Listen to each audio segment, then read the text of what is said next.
WGSN-DB, the Going Solo Network presents with Transformational Life Coach. Well, hello and welcome to the Manifest Your Ideal Life show. My name's Angela Kane and I'm your host, along with my dear friend and colleague, Mary Tudor. You're listening to WGSN-DB, Going Solo Network. Both Mary and I are transformational life coaches, and this show is all about how to consciously manifest your ideal life. And over the coming weeks, we'll be exploring all the ways in which we sabotage our happiness and get in our own way, and how to move past that into consciously creating what we want instead of what we don't want. And so coming up today, we're continuing our discussion on the role of thought and how that plays out in our ability to manifest our ideal life.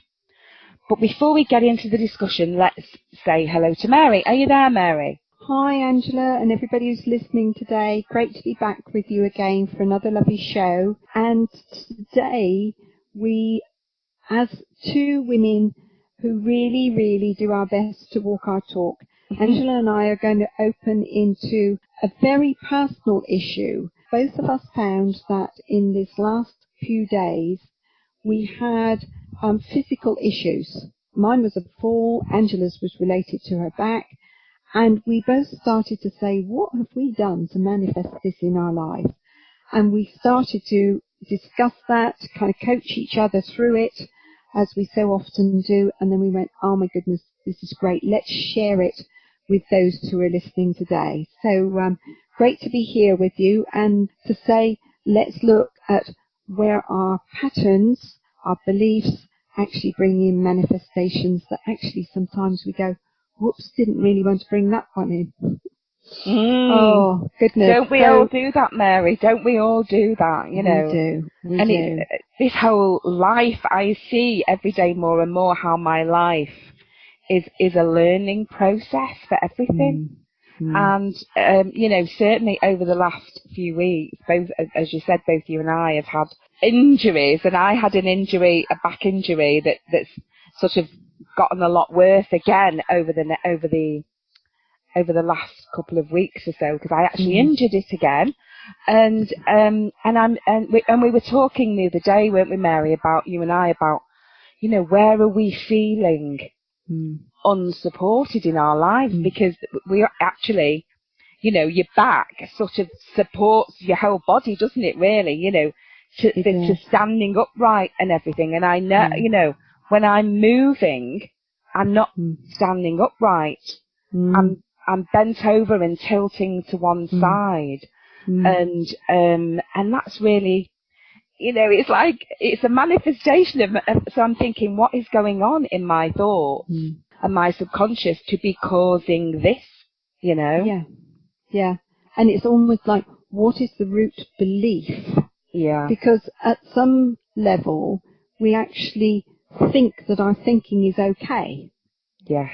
Yeah. And then as we dig deeper, so when I went deeper with mine and I thought, okay, I've had a fall, where am I not able to support myself?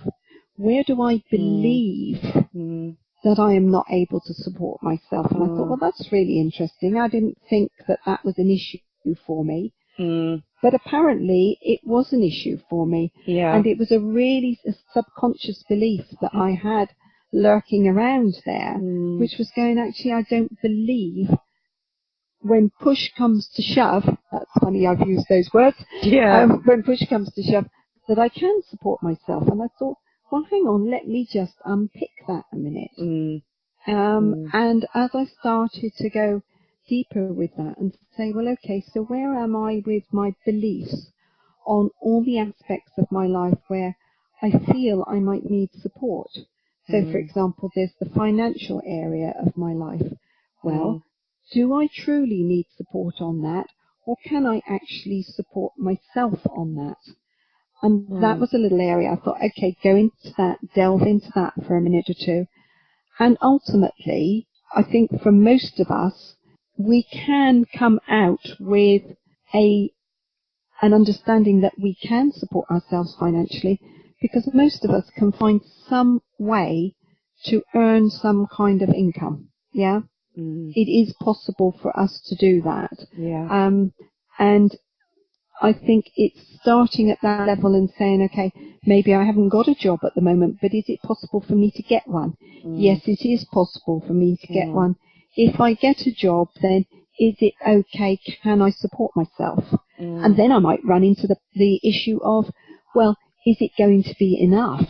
So looking at all the little things that I think can be in and around as blocks to coming to an understanding and a belief and a trust that actually I can support myself financially. And I don't know if you've had experiences like that, Angela, with maybe either a financial area in your life or a different area in your life, you know, about do you truly believe you can support yourself or not? Yeah, I think I've had experience of everything, Mary, and bless you. You know, going through the years, and so, but it's only by going through these experiences yourself, and then coming out the other side, or as you're going through them, as we are doing now, you know, reflecting on them, and then starting to question.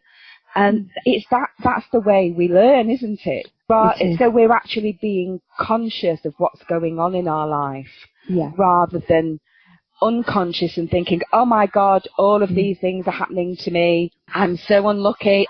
You know, for you, I've fallen. For me, I've injured my back again. And, you know, all of these things. So I don't think, how unlucky am I that, you know, I've hurt my back again.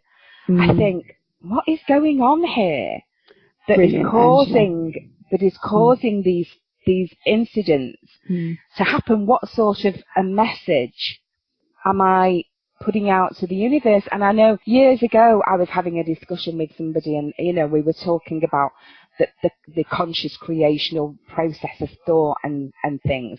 And I remember this person quite clearly saying to me, so you mean to tell me that if you have a car crash, or you know, you have a bump on the road, that you've wanted that to happen? And I think there's a fine line here where we can get into, you know, making sure here that we're not saying to anyone that when these things occur that it's your fault, because it's not your fault.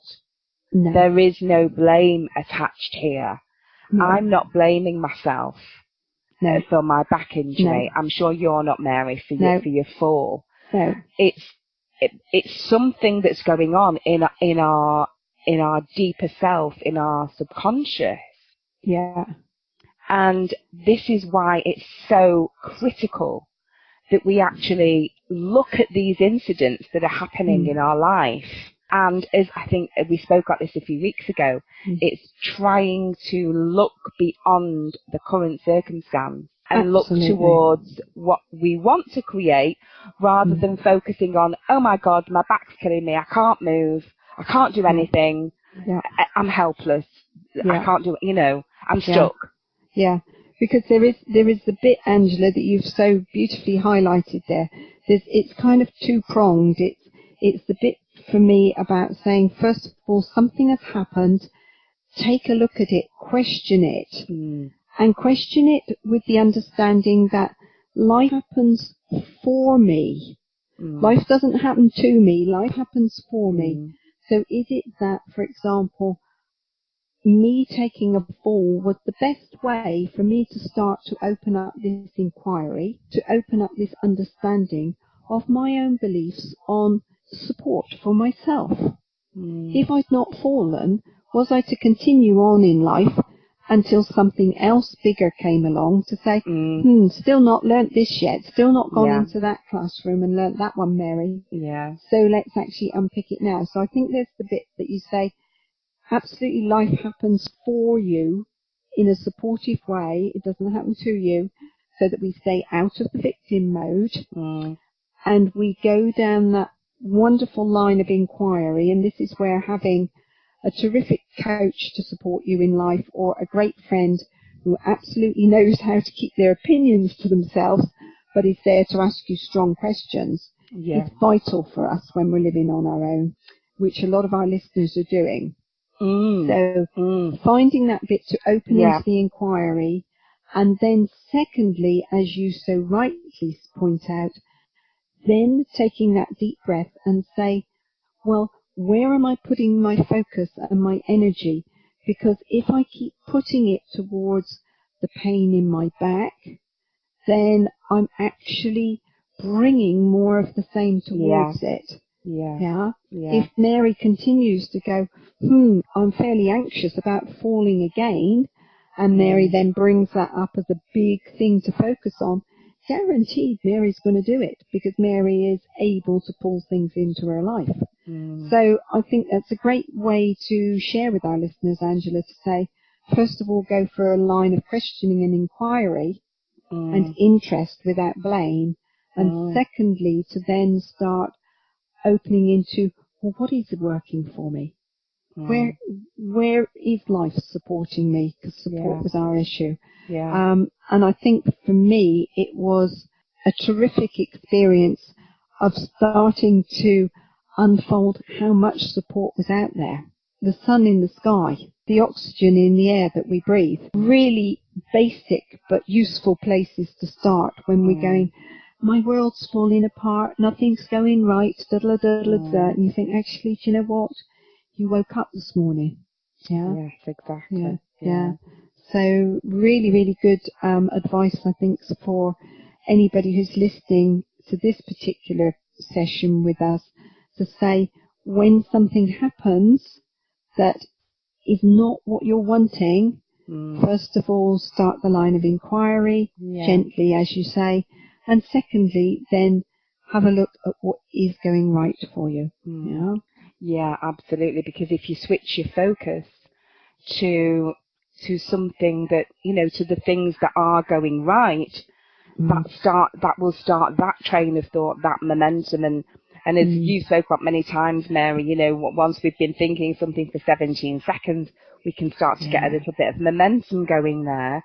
It's when we wake up in the morning and we focus on our problem or our injury or, whatever it is that's, loneliness or divorce or whatever it is you're going through. And, if that is your main focus as soon as you wake up in the morning, the chances are that's going to completely cloud your day.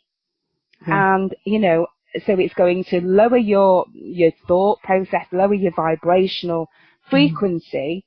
And so the things that are coming into you from the, the all that is, what the universe, whatever you want to call it, that's going to be matching the frequency that you're sending out. And so the things that are coming back to you that you'll start to think about are also going to be on a lower frequency. And that is not the frequency that you want to be on when you want to manifest your ideal life, when you want to manifest all the good things in your life and the things that you've set your heart and soul on, so it's very important to not to continue to focus the whole day on your problem. And I'm not saying, we're not saying ignore it here at all. This isn't about being an ostrich and burying your head in the sand and pretending something's not happening. It's looking at the situation and saying, okay, so I've injured my back here today. So, I'm going to be kind to myself. I'm going to nurture myself. I'm going to do the things I need to do that are necessary to help me at the moment. But what I'm not going to do is blame myself for what, first of all.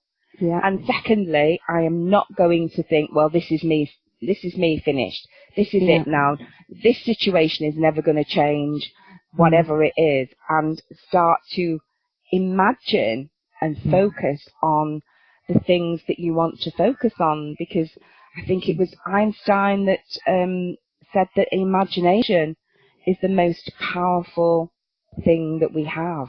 It's huge. It's absolutely huge, Angela, isn't it? And I love hearing the way that you've presented that to our listeners today, because it's such an important part of recovering from a blip. And we will always get blips in our lives, because that's the only way we can grow. It is. And it's so important to say, acknowledge where you are. Give yourself TLC. Give yourself love and compassion. And then go, okay, my next stage is, so for example, you with your back, making sure that you've supported yourself as well as you can. And that might be saying, right, I'm doing nothing today other than taking great care of myself. I might need to lie down for the day. But when I'm lying down for the day, am I in doom and gloom about, oh my goodness, I'm going to be late for this, I haven't got that, or am I going to be lying down going, now where can I take myself in my imagination that will lift my vibration from this tricky spot? Yeah. Wow, you've done incredibly well this last week, Angela. It's been great to be part of your journey and come alongside you, because it's very inspirational, I always feel, to be with somebody in a process of diving deep into some stuff that you really don't want in your life, and then going, now let's work with it, and come out through the other side. And it may take a period of time, but at least there's a sense of the momentum coming forwards to say, okay, we've looked at it, we can see it for what it is, and then let's move with this. It's great. Well done. Thank you, Mary. And another thing I wanted to just say here is that when you said thank you, Angela, I know years ago I would have said, oh, Mary, no, don't be silly, that this has just happened, and and we tend to do that to ourselves, don't we? We feel uncomfortable taking praise, or somebody saying well done, or your hair looks lovely today, or whatever. And that is all a sign that we don't love ourselves enough, we don't value ourselves enough. And when somebody gives you a compliment, you can actually take that and say, thank you, Mary, I appreciate that, I appreciate you've acknowledged that, and accept it rather than rejecting it. Because if we're rejecting praise from someone else, or an appreciation from someone else, we're rejecting things for ourselves as well on a subconscious level. And when we start to let things in, we start to let all good things in, so if we're blocking one thing, we're blocking everything. We are, Angela, and that just feels like that can open up into a really intriguing bit of conversation next, for the second half of our show, doesn't it? It does indeed. So on that note, we'll take a quick break, but don't go anywhere, because I hope you're enjoying this conversation as much as we are. So we will be right back with you. You're listening to WGSN-DB, Going Solo Network, Singles Talk Radio Channel, where we take a lighthearted and candid approach to discussions on the journey of relationship loss, divorce, parenting, being single, relationships building, dating, and yes, sex. Join our listeners and begin living your best life. Hello and welcome back to the Manifest Your Ideal Life show with me, Angela Kane, and my colleague Mary Tudor. You're listening to WGSN-DB, Going Solo Network. And so before the break, we were talking about, oh my goodness, we were talking about all sorts of things, weren't we, Mary? But we were talking about, walking our talk and the issues that both Mary and I are having in our lives at the moment, in the hope that, our listeners might see some parallel similarities there, and the fact and how we're actually dealing with them as we speak today. You will know, listeners, that we're here with you, we're going through these things with you, and by talking about them, we're hoping that you might get some insight or some aha moments and think, oh wow, yeah, this is helping me, this is a better way of looking at something than perhaps staying in the victim mode, which is what we need to get away from. Yeah, because it's all about the manifestation. It's all about, therefore, the vibration, the frequency that we're emitting. And it is the basic fact that as human beings, we have a huge range of vibrations, huge range of emotions, and we will sometimes be in those lower vibrations.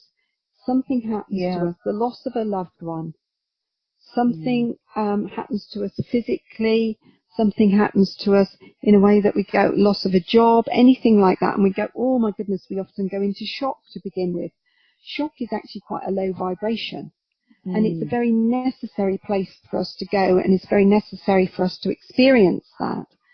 However, the big learning for us with this and understanding how we manifest in life is to say, acknowledge it, see it for what it is, and then make a resolution, a commitment to yourself to say, okay, that's where I am at the moment. What's one step up vibrationally from here so that I can get myself to where I want to be vibrationally? Yeah. Because it is all about how we feel. Yeah. And we've all known people who we look at their lives and we think, crikey, looks like their life's falling apart to me, but actually they seem particularly happy.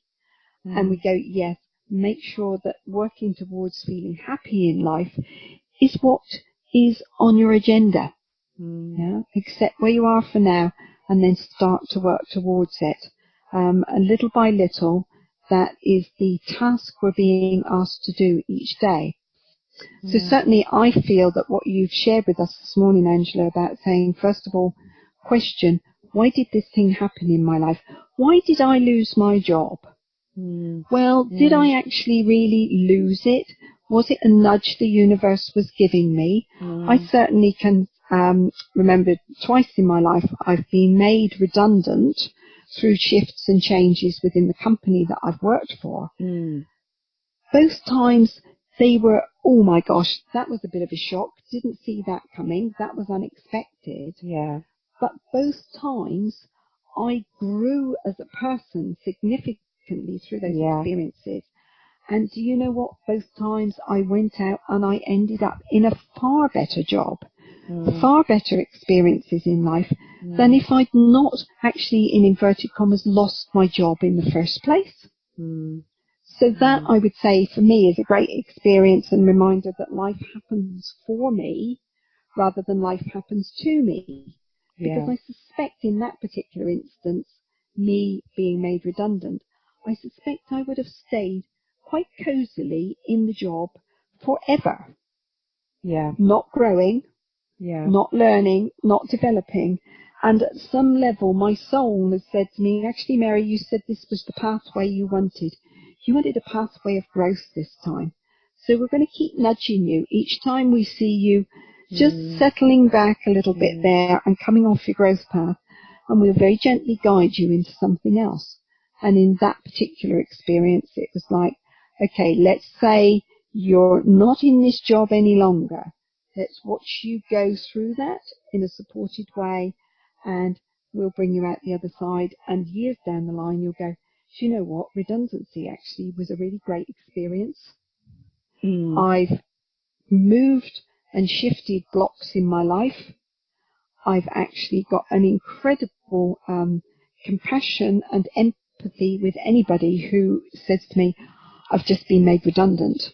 But not only have I got that compassion and empathy, I've also got the banner of success that goes with it to say, do you know what? This could be the greatest gift in disguise in your life. It may not seem like it now, but I'm living proof that after 2 redundancies, both times I went, wow, this is actually great. I'm so glad that happened to me. Amazing. And it is how we look at things, isn't it, Angela? It is, experience them, Absolutely. If you change the way you look at things, the things you look at change. Says Dr. Wayne Dyer, the late, I should say, Dr. Wayne Dyer. But funnily, Mary, a very similar thing happened to me. I was working full time in a job that I loved. I was working for a healthcare company in the UK, and I loved all the people there. You know, I really, really enjoyed the work. At the same time, I'd been studying metaphysics for some years, and at the same time as that, I was teaching because I'm a ballroom dancing teacher, so I was teaching ballroom dancing. And even though I loved everything I was doing, I was burning myself out. And I got made redundant. The hospital where I worked closed down.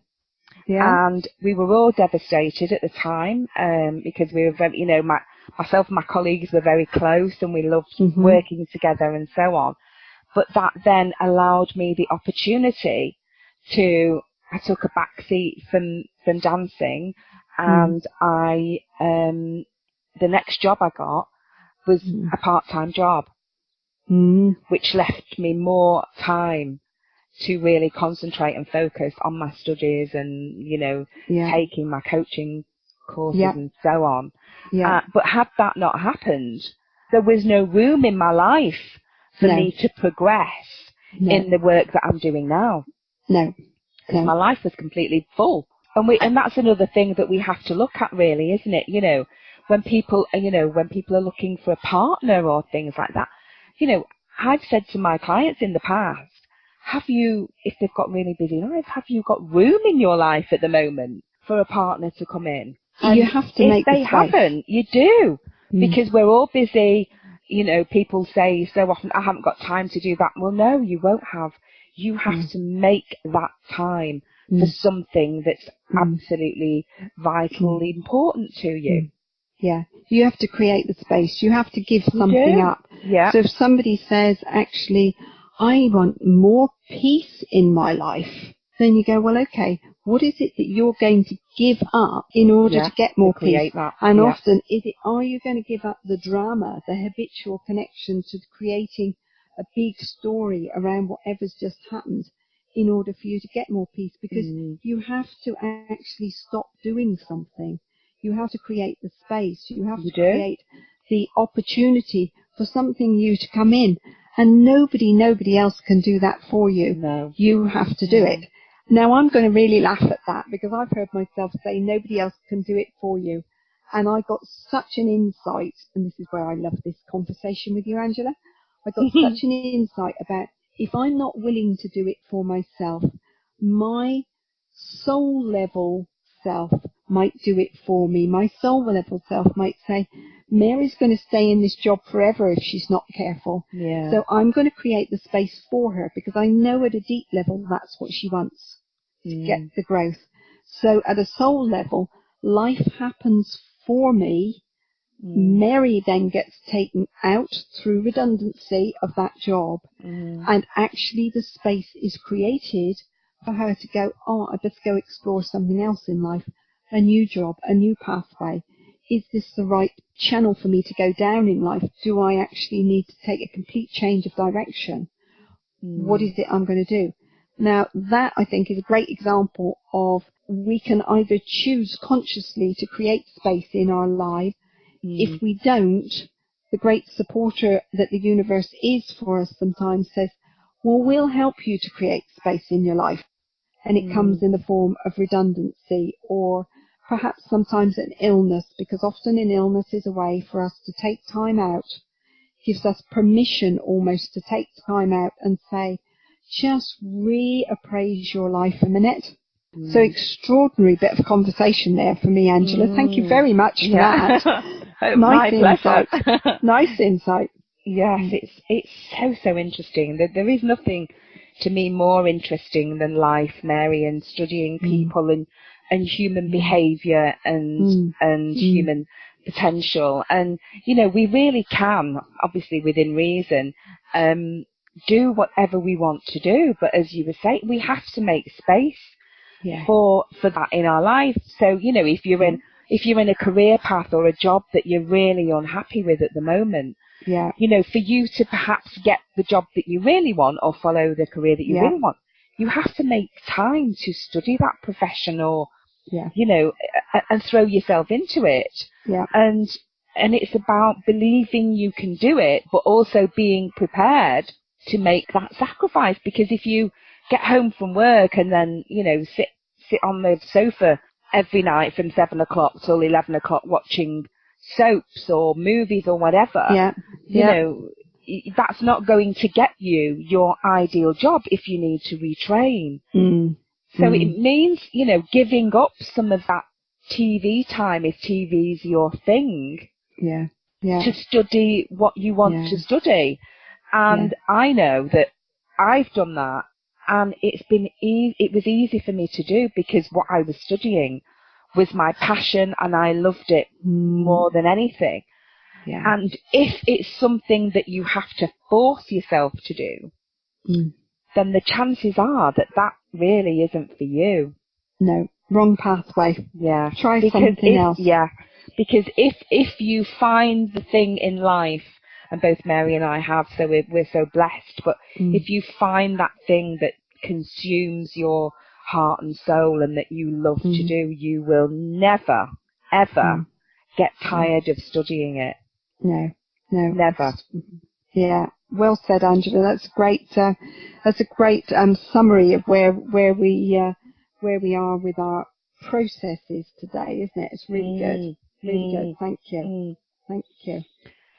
So I hope that this conversation today, Mary, has helped our listeners, and perhaps they've, got something similar going on in their lives to you and I, and to know that we are, we're going through our own issues. Just because we're coaches, it doesn't mean that things don't crop up in life. Exactly. We're still learning. We're learning every day. Yeah. But it is great to know that access to a coach is a great thing for me, because I know that when I hit something, sometimes you can't see the wood for the trees.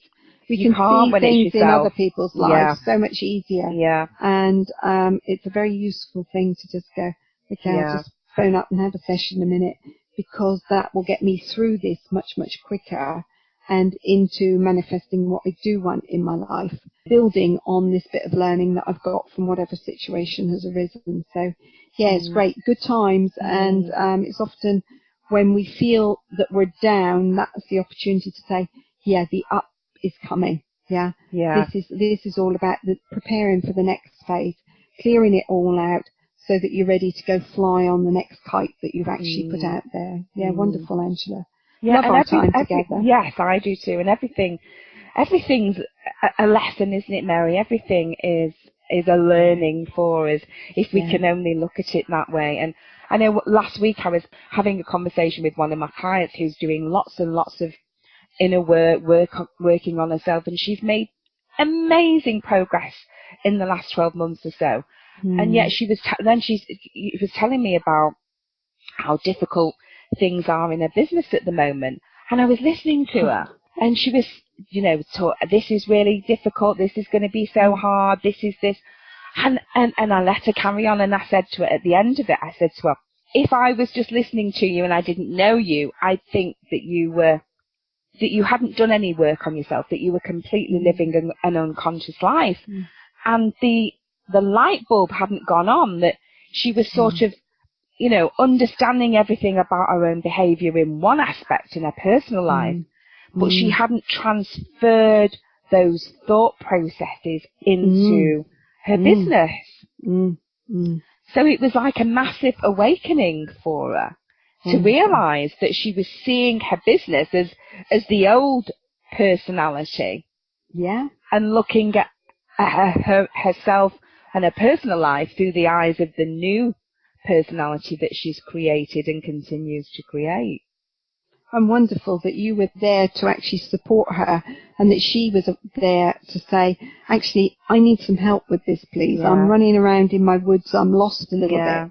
And fantastic, Angela. Lovely experience. But you don't very often see it yourself. When you're so entrenched in something yourself, as you said, you can't see the wood for the trees. You can't see it. So you need that support from someone, be it a coach or somebody else, to be able to help you see these things. Yeah, fantastic. And then move through them. Yeah. Wonderful. So I'm hoping that we're doing that to some degree for our listeners with this show, Mary, because that is our goal, isn't it? For to help people with these everyday issues that crop up in life. Yeah, and, brilliant. To just, accept it, pick yourself up, dust yourself off. Tomorrow's a new day, and let's see what we can start creating going forward. Lovely. So on that note, I think, Mary, we've reached the end of our time together today. So thank you so much, Mary.